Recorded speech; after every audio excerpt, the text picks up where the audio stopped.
मंत्रिपदाची शपथ घेत आहात, काय सांगाल?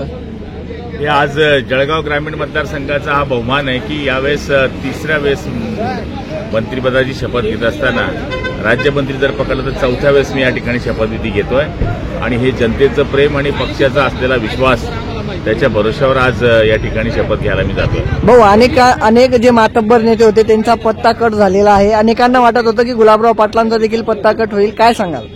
शेवटी मला विश्वास होता की या ठिकाणी जी केलेली लोकांची कामं आहेत त्याचबरोबर 38 वर्षाचा पक्षामध्ये केलेला एक प्रकारचा संघर्ष आहे त्याची पावती मला मिळेल आणि निश्चितपणाने ती मिळाली।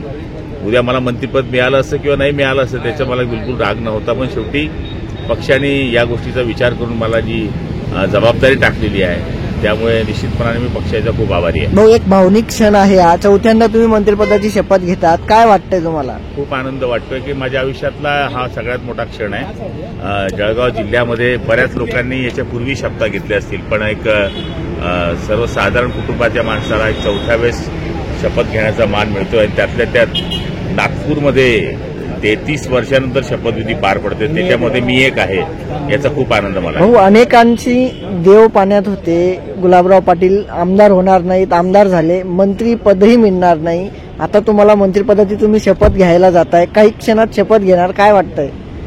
काय इशारा द्याल? ईश्वराचे आशीर्वाद आणि जनतेचे आशीर्वाद आहे, त्याला कुठल्याच गोष्टीची कमतरता नसते आणि एकनाथ शिंदे साहेबांनी जो विश्वास माझ्या टाकलेला आहे त्याला मी निश्चितपणे त्या विश्वासाला खरा उतरण्याचा प्रयत्न करेन।